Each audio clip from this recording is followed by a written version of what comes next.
नमस्कार, Maharashtra TV 24च्या Maharashtra bulletin मध्ये आपलं स्वागत आहे। चला बघूया महाराष्ट्राच्या प्रमुख बातम्या। राष्ट्रवादी काँग्रेस शरद पवार गट यांच्या माध्यमातून राज्यव्यापी आंदोलन करण्यात आले। यावेळी खोके सरकार हटावं अशा घोषणा देण्यात आल्या। महाराष्ट्रातील नोकऱ्या गुजरातला जात असल्याने महाराष्ट्रातील युवा वर्ग बेरोजगारीच्या विळख्यात सापडलाय। त्यामुळे राष्ट्रवादी काँग्रेस शरद पवार गटाचे पदाधिकारी आक्रमक झाले। त्यांनी सरकार विरुद्ध घोषणाबाजी केली। राष्ट्रवादी काँग्रेस शरद पवार गटाने नुकताच महाराष्ट्रभर राज्यव्यापी आंदोलन सुरू केलंय। या आंदोलनात खोके सरकार हटावं अशा घोषणाही आक्रमकपणे सरकार विरुद्ध आवाज उठवण्यात आल्या।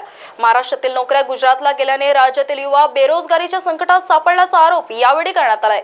शरद पवार गटाने सरकारवर टीका करत म्हटलंय की महाराष्ट्रातील बेरोजगारी दर 7.7% आहे, तर गुजरात सारख्या शेजारील राज्यात बेरोजगारीचा दर खूपच कमी आहे। शरद पवार गटाने या आंदोलनादरम्यान तरुणांसाठी अधिक नोकरींच्या संधी निर्माण करायची मागणी केली। तसेच ठेकेदार भरती बंद करण्याचा आग्रह धरला आहे। गुजरातला उद्योग पळवणाऱ्या खोके सरकारचा गुजरातला उद्योग पळवणाऱ्या खोके सरकारचा आज खऱ्या अर्थानं राष्ट्रवादी काँग्रेस शरदचंद्रजी पवार साहेब यांच्या युवक काँग्रेसतर्फे आज आंदोलन चालू आहेत। जागोजागी आंदोलन चालू आहेत। हे सगळे उद्योग गुजरातला पळवले। महाराष्ट्रातले जे जे उद्योग आहेत ते गुजरातला पळवण्यात चालले। रोजगारांचा प्रश्न वाढत चाललेला आहे। सगळा उद्योग नेऊन यांचा गुजरातला काय पर्याय काय समजायलाच मार्ग नाही। त्यासाठी आम्ही हा युवकांतर्फे उठाव केलेला आहे का हा रोजगार पळवण्याचं सरकार आहे, तर या सरकार आपल्याला या सरकार उठवलंच पाहिजे। यासाठी आम्ही आंदोलन करत आहोत। महाराष्ट्र राज्य राष्ट्रवादी युवक काँग्रेस शरदचंद्र पवार राज्यव्यापी आंदोलन आम्ही करण्यात येत आहे। महाराष्ट्रातील जे रोजगार आहेत ते गुजरातला नेण्यात येत आहेत। वेदांत, फॉक्सकॉन, टाटा एअरबस सारखे मोठे उद्योग हे गुजरातला पळवण्यात येत आहेत। जवळजवळ 4 लाख कोटीचे उद्योग हे गुजरातला नेण्यात आले आहेत। त्यामुळे महाराष्ट्रात बेरोजगारी वाढत चालली आहे आणि त्याचप्रमाणे गुन्हेगारी वाढत चालली आहे। बेरोजगारीमुळे गुन्हेगारी वाढतच चालली आहे। महाराष्ट्रात जवळजवळ सरकारी 2.5 लाख नोकऱ्या हे सरकारी जागा रिक्त आहेत। अजून या सरकारचा खोके सरकारचा याबद्दल काही निर्णय घेण्यात येत नाही। यामुळे आम्ही या युवक काँग्रेसच्या वतीने आम्ही हे आंदोलन करण्यात घेत आहोत। नागपूर रेल्वे स्थानकावर हृदयद्रावक घटना उघडकीस आली आहे। प्लॅटफॉर्मवर ट्रेनची वाट पाहत झोपलेल्या 4 प्रवाशांवर एका वेड्या व्यक्तीने हल्ला केल्याचा प्रकार समोर आलाय। या दोघांचा जागीच मृत्यू झाला तर 2 जण गंभीर जखमी झाले आहे। हे सर्वजण नागपूर रेल्वे स्थानकाच्या प्लॅटफॉर्म क्रमांक 4 वर ट्रेनची वाट पाहत झोपले असताना पहाटे 3 वाजताच्या सुमारास एका वेड्या व्यक्तीने प्लॅटफॉर्मवर झोपलेल्या प्रवाशांवर अचानक हल्ला केला। या 2 जणांचा जागीच मृत्यू झाला। मृत प्रवाशांपैकी एक तामिळनाडूचा आहे तर दुसरा मृताची ओळख अद्याप पटलेली नाही। जखमी प्रवाशांपैकी एक नागपूरचा आहे तर दुसरा मध्य प्रदेशातील ग्वालियरचा आहे। या घटनेनंतर पोलिसांनी या प्रकरणाचा तपास सुरू केला असून आरोपीने प्लॅटफॉर्म क्रमांक 1 वरून रेल्वे स्थानकात प्रवेश केला आणि प्लॅटफॉर्म क्रमांक 7 वर जाऊन गुन्हा केल्याचे निष्पन्न झाले। सीसीटीव्हीच्या आधारे पोलिसांनी आरोपी जयराम केवट याला अटक केली आहे। तो उत्तर प्रदेशचा रहिवासी आहे। त्याच्याकडून पोलिसांना कोणतेही रेल्वे तिकीट सापडले नाही आणि तो मानसिक आजारी असल्याचेही दिसून येत आहे। आज सकाळी 3:15 वाजेच्या दरम्यान एक इसम नामे जयराम केवट याने लाकडीच्या पाटीने प्लॅटफॉर्मवर झोपलेले लोकांना मारायला सुरुवात केली। त्याच्यामध्ये 2 इसम मयत झालेले असून 2 इसम गंभीर आहेत। त्यांना मेवा हॉस्पिटल येथे त्यांचा उपचार सुरू आहे। यातील आरोपी जयराम केवट यास अटक करण्यात आलेली आहे।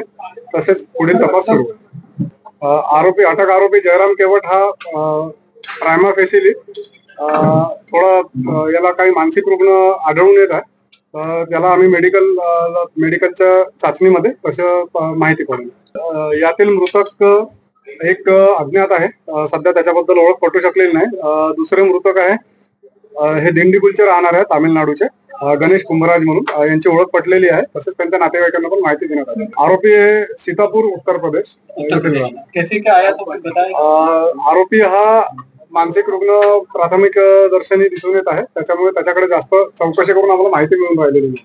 तो जो मुलगा होता तो इथेच काम करणारा आहे। तो लघवीसाठी गेलेला होता मुलगा आणि त्यानंतर तो मुलगा परत निघून गेला। तो मोहननगरला ज्यावेळेस गेलेला होता त्यावेळेस आमची टीम सीसीटीव्ही फुटेज पाहून त्याच्याच मागे गेलेली होती आणि त्याला अटक केली।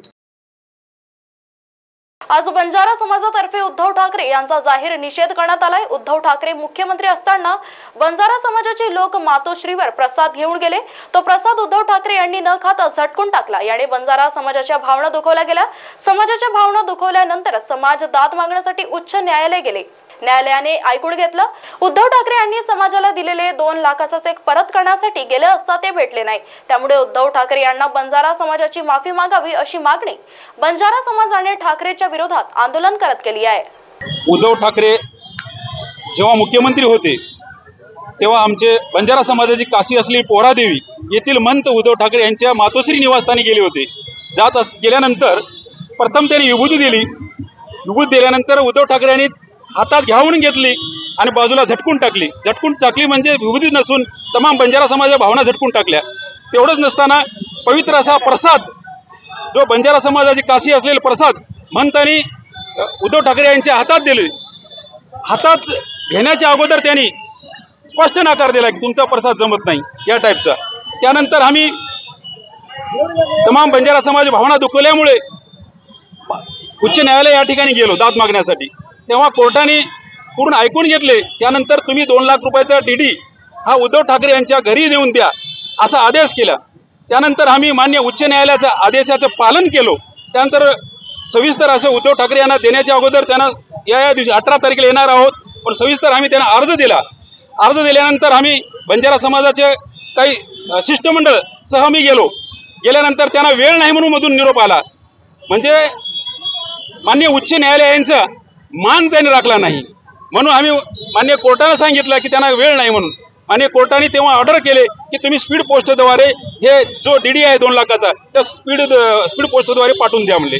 तेव्हा आज रोजी आम्ही पहिले मान्य कोर्टाच्या आदेशानुसार पालन करून आम्ही डीडी हा स्पीड पोस्टाने पाठवलेला आहे। त्यानंतर असं आम्ही सांगतो बंजारा समाजातर्फे की त्यांनी कोर्टाचा मान राखलं नाही। प्रथम उद्धव ठाकरे यांनी कोर्टाची माफी मागावी, त्यानंतर बंजारा समाजाची माफी मागावी। पैसे कुठून गोळा केले 2 लाख रुपये? पूर्ण बंजारा समाजाचे खारीचा वाटा म्हणून पूर्ण बंजारा समाजाचे माझ्या बहिणी माई सगळ्यांनी 1-1 रुपया जमा करून ते 2 लाख रुपयाचा डीडी जमा केला। आणि उद्धव ठाकरे यांनी पूर्ण बंजारा समाजाविषयी त्यांना तिरस्कार आहे। कारण पोहरादेवी येथील जो निधी आहे उद्धव ठाकरे जेव्हा मुख्यमंत्री झाले त्यानंतर त्यांनी प्रथम काम केले म्हणजे उद्धव ठाकरे यांनी पोहरादेवीचा निधी थांबवला, विकास थांबविला। त्यासाठी मी बंजारा समाजातर्फे त्यांचा जाहीर निषेध करतो। त्यांनी या 2 दिवसात त्यांनी माफी मागावी, अन्यथा पूर्ण बंजारा समाज हे महाराष्ट्रभर त्यांना येऊ देणार नाही। आज काँग्रेस कमिटी कार्यालयाचे महाराष्ट्र प्रदेश काँग्रेसचे सहप्रभारी कुणाल चौधरी यांनी पत्रकारांशी संवाद साधला। ते यावेळी म्हणाले की महाराष्ट्रामध्ये महाविकास आघाडीचे सरकार येईल। भारतीय जनता पार्टी दडपशाहीचे राजकारण करत आहे, त्यामुळे सध्या महाविकास आघाडीला चांगले दिवस येतील। शेतकऱ्यांच्या शेतीमालाला भाव मिळत नसल्याने शेतकरी वर्ग नाराज आहे। या सरकारकडे आमदार खरेदी करण्यासाठी पैसे असून शेतकऱ्यांच्या शेतीमालाला भाव का देऊ शकत नाही असा देखील सवाल त्यांनी राज्य सरकारला केला आहे। पहिली भुयारी मेट्रो मुंबईकरांच्या सेवेत आली आहे। आज सकाळी 11 वाजता मेट्रो 3 अर्थात ॲक्वा मार्गाची सेवा सुरू झाली आहे। मेट्रो 3 ची सेवा मंगळवारपासून सकाळी 6:30 वाजता सुरू होणार आहे। आरे ते बीकेसी हा प्रवास रस्त्यांवरून बेस्टच्या बसने 1 ते 1.5 तासात करता येतो। या प्रवासात अनेकदा वाहतूक कोंडीला सामोरे जावे लागते। याउलट आरे कारशेड ते बीकेसी हा प्रवास मेट्रो 3 अवघ्या काही मिनिटात पूर्ण होणार आहे। कारशेड ते बीकेसी या पहिल्या टिप्प्याच्या मार्गाची लांबी 12.39 किमी आहे। या टिप्प्यात 10 स्थानके आहे, ताशी 15 किमी आहे। ह्या वेगाने मेट्रो ही धावणार आहे। आरे ते बीकेसी हा प्रवास मेट्रो 3 मुळे अवघ्या 22 मिनिटात पूर्ण होणार आहे। खूप छान अनुभव आहे की आपल्या महाराष्ट्रात चालू केली आज मेट्रो अंडरग्राउंड बांद्रा बीकेसी ते आरे JBLR पर्यंत खूप एक वेगळा अनुभव भेटला आहे मला। असंच सगळीकडची मेट्रो गव्हर्नमेंट लोकांना चालू करावी शकते। नागपूरमध्ये आयुष्यमान भारत प्रधानमंत्री जन आरोग्य योजनेचे भूमिपूजन राज्याचे उपमुख्यमंत्री देवेंद्र फडणवीस यांच्या हस्ते पार पडले। यावेळी देवेंद्र फडणवीस या योजनेची माहिती घेत जी वाहने खेडेपोड्यात जाऊन नोंदणी करणार आहेत त्या वाहनांची पाहणी करत या वाहनांमध्ये काय काय सुविधा आहेत याचा आढावा घेतलाय। हे डिजिटल दवाखाने दिलेले आहेत, ICICI बँक त्याच्यामध्ये आहे, डॉक्टर पल्लवी फुटाला आहेत। अशा विविध लोकांनी त्यांच्या CSR मधून या व्हॅन्स दिलेल्या आहेत. त्यातली जी मुख्य व्हॅन आहे त्याच्यामध्ये 100 चाचण्या या एका वेळी करता येतात अशा प्रकारची ती व्हॅन आहे. या सगळ्या व्हॅन वेगवेगळ्या मतदारसंघामध्ये ग्रामीण भागामध्ये फिरतील आणि सामान्य माणसाला आरोग्य त्याच्यापर्यंत पोहोचवतील. या व्हॅन्स सरकारच्या योजनांशी देखील आम्ही जोडलेल्या आहेत, जेणेकरून सामान्य माणसाला एक दिलासा मिळाला पाहिजे आणि घरापर्यंत त्याच्या आरोग्य मिळालं पाहिजे हा प्रयत्न आहे. सुद्धा भूमिपूजनाचा कार्यक्रम आहे आज. 2 महत्वाचे भूमिपूजन आहेत. हर्षवर्धन पाटील तुतारी हातात घेत आहे. हर्षवर्धन पाटील तुतारी घेत आहे हातात. नवीन काय सांगताय? जुनी न्यूज आहे, आजची न्यूज थोडी आहे. मोदी जी को तेजी चालू हुए क्या कहेंगे? कार्यकर्ते गर्दी आहे. आता जेव्हा निवडणुका जवळ येतात आणि आचारसंहिता जवळ येते त्यावेळेस तिकीट इच्छुकांची गर्दी ही नेहमी वाढत असते. त्याचं जे काही म्हणणं ते आम्ही ऐकून घेतो. इस देश में प्रधानमंत्री मोदी जी ने मूल्य आधारित राजनीति कैसे हो सकती है, मूल्य आधारित राजनीति कैसे हो सकती है, इसके बारे में एक परिपाठ हम सभी को दिया है. और इतने सालों में लगातार मुख्यमंत्री प्रधानमंत्री होते हुए भी बेदाग छवि के साथ जिस प्रकार से उन्होंने काम किया है, मुझे ऐसा लगता है हर राजनेता ने, वो किसी भी पार्टी का हो, हर राजनेता ने उनसे ये सीखना चाहिए. सर, एकंदरीत आज आयुष्यमान भारतचं हे जे मुद्दे आहे त्यांचं उद्घाटन मुख्यमंत्री यांनी केलेलं आहे. एकंदरीत कसं काम करेल काय सांगाल याबद्दल? याच्याबद्दल असं सांगायचं की आरोग्य आपल्या दारी हा एक, जसं सरकार आपल्या दारी आहे तसं महायुतीचं आरोग्य आपल्या दारी असा एक मंत्र आहे.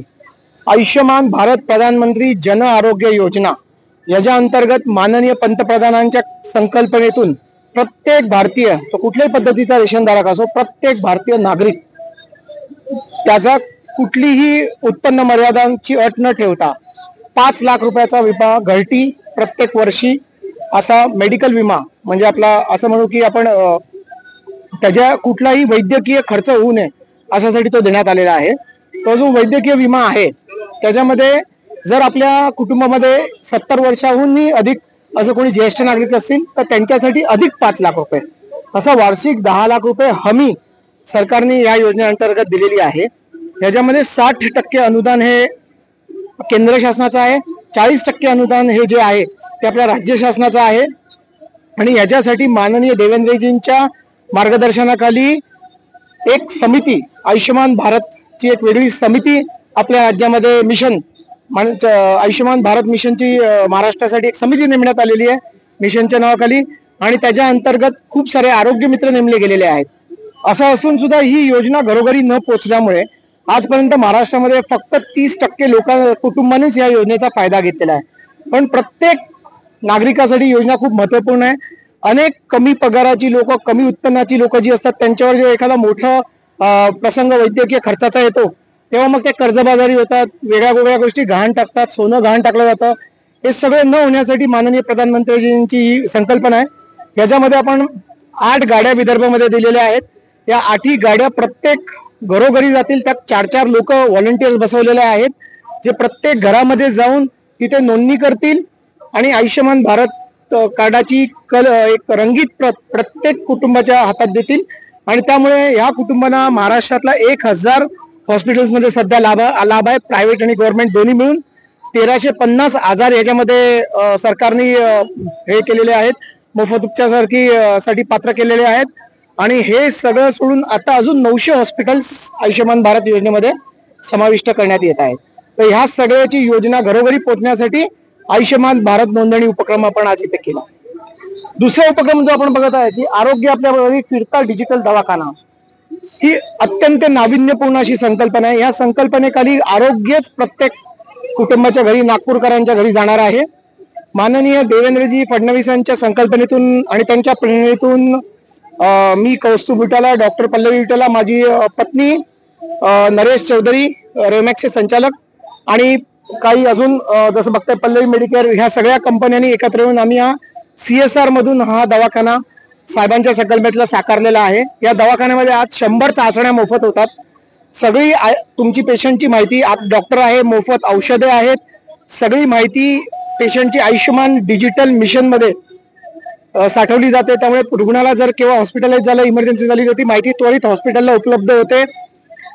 तसेच रक्त चाचण्या झाल्यानंतर रुग्णाला रिपोर्ट त्याच दिवशी मोबाईलवर संध्याकाळी मिळतो. रुग्णाच्या मोबाईलवरती रिपोर्ट आपोआप किंवा सोशल मीडियाद्वारे फॉरवर्ड केला जातो. रुग्णाला पुन्हा पुन्हा रिपोर्टसाठी कुठे खेपा घालायची गरज नाहीये. तसेच त्याच दिवशी तो रिपोर्ट रुग्णाला मिळतो. अशा सगळ्या संकल्पना, आरोग्यच आपल्या दारी असं देवेंद्रजी म्हणे की सरकार का आरोग्य आपल्या दारी गेले पाहिजे, या संकल्पनेतून हा आपण मोबाईल डिजिटल दवाखाना साकारलेला आहे. महाराष्ट्र टीव्ही 24च्या महाराष्ट्र बुलेटिन मध्ये सध्या इतकंच. बघत रहा महाराष्ट्र टीव्ही 24. राजू दादाला मुलगी झाली. राजू दादाला मी तुला बोलले होते ना मुलगी होणार म्हणून. तू बोलली होती बर का. आता मी तुला 5,000 रुपये देणार आहे. मी पहिली शाळेत घातलं की 6,000 रुपये. आणि हो, जेव्हा ती 6वीत जाईल ना तेव्हा 7,000 रुपये आणि 11वीत जाईल तेव्हा 8,000 रुपये मी तिला देणार आहे. एवढंच नाही, ती 18 वर्षाची झाली की 75,000 रुपये द्यायला मी तयार आहे. एवढे पैसे आता तुम्ही सगळे मिळून माझी चेष्टा करताय ना?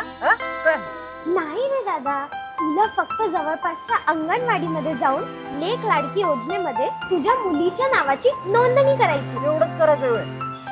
धन्यवाद बर का माझ्या लेकींना. या लहान मुलींप्रमाणेच आपल्या जवळच्या गरजू लोकांना लेक लाडकी योजनेची माहिती देऊयात आणि आपल्या लेकींचे उज्ज्वल भवितव्य घडवण्यासाठी हातभार लावूया. लाडक्या लेकीच्या पंखांना बळ हीच आहे महाराष्ट्र सरकारची. प्रिया, तुला माझ्या गावचे मित्र माहिती आहेत ना? अगं तो शंकर, गणू सगळ्यांची मुलं ना आता शाळेत जायला लागली. त्या नीमा काकू आहेत ना, त्यांचा राजू हा तुझा प्लॅन सक्सेसफुल होऊ देईल असं मला नाही वाटत. एक मिनिट, म्हणजे तू राजूच्या मुलीबद्दल बोलतोस? हो, तिच्याच बद्दल बोलतो. त्याचं असं म्हणणं आहे की मी घरचं बघू का मुलीच्या शिक्षणाचं बघू. अगं वेडा आहे का तू? त्याला कुठे काय करायचंय? मुलीच्या शिक्षणासाठी मुलगी अगदी 18 वर्षांची होईपर्यंत महाराष्ट्र शासनाच्या लेक लाडकी योजनेमार्फत टप्प्याटप्प्याने शिक्षणासाठी पैसे दिले जाणार आहेत. आता हे ऐकल्यानंतर ना तो राजूच काय नीमा काकू पण नाव घालते की नाही बघ शाळेत. चला, म्हणजे एकही मुलगी शिक्षणापासून वंचित राहता कामा नये हा तुझा संकल्प तू पूर्ण करणारच. राज्यातील प्रत्येक सुज्ञ नागरिकांनी असा संकल्प केला तर शाळाबाह्य मुलींची संख्या शून्यावर आणता येईल. लाडक्या लेकीच्या पंखांना बळ हीच आहे महाराष्ट्र सरकारची तळमळ. राजू दादाला मुलगी झाली. राजू दादाला मी तुला बोलले होते ना मुलगी होणार म्हणून. तू बोलली होती बर का. आता मी तुला 5,000 रुपये देणार आहे. मी पहिली शाळेत घातलं की 6,000 रुपये. आणि हो, जेव्हा ती 6वीत जाईल ना तेव्हा 7,000 रुपये आणि 11वीत जाईल तेव्हा 8,000 रुपये मी तिला देणार आहे. एवढंच नाही, ती 18 वर्षाची झाली की 75,000 रुपये द्यायला मी तयार आहे. एवढे पैसे आता तुम्ही सगळे मिळून माझी चेष्टा करताय ना? नाही रे दादा, तुला फक्त जवळपासच्या अंगणवाडीमध्ये जाऊन लेक लाडकी योजनेमध्ये तुझ्या मुलीच्या नावाची नोंदणी करायची. एवढंच करायचं. धन्यवाद बर का माझ्या लेकींना. या लहान मुलींप्रमाणेच आपल्या जवळच्या गरजू लोकांना लेक लाडकी योजनेची माहिती देऊयात आणि आपल्या लेकींचे उज्ज्वल भवितव्य घडवण्यासाठी हातभार लावूया. लाडक्या लेकीच्या पंखांना बळ हीच आहे मोठी संसाराची तू अन्नपूर्णेची सावली. संस्कारात तूच खरी, तूच माय माऊली. तूच माय माऊली.